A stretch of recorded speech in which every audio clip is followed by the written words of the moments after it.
Today's horological history moment is the restoration I just completed on this 1918 Waltham wristwatch. After 108 years, this Waltham needed quite a bit of work. Let me show you how it all went down. The first thing that had to be taken care of was the damage to the case. A laser welding repair was required. Somebody over the past 108 years really cranked down the movement case screws and severely damaged the case by doing so, causing these half moons, and the movement was rattling around inside of the case. As you can see, the laser welding repair turned out beautifully. Next, it was on to the movement. As you can see from the time graph machine readouts, the movement required a lot of attention. I installed a new mainspring, but the balance wheel needed some work as it was not properly poised. This movement hadn't been serviced in many years. Then I moved on to the dial and hands. The original factory loom had become very weak and brittle. The dust was getting down into the movement.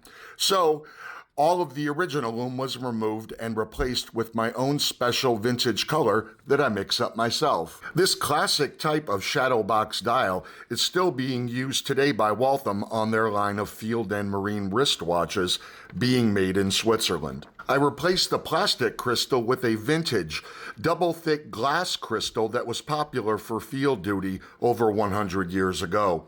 It has a few small nicks that add to the vintage feel of this Waltham.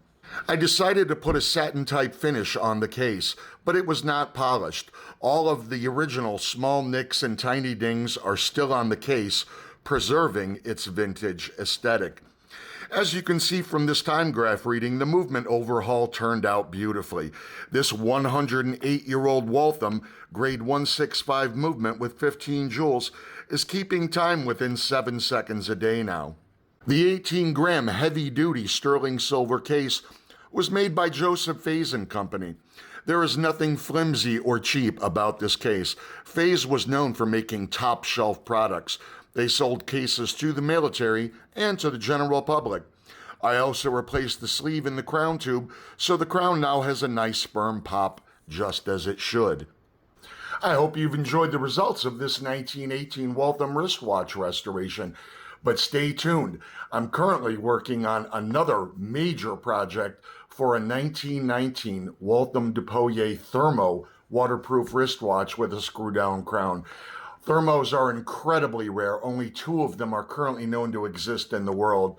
And I'll have a complete video series documenting this watch's restoration.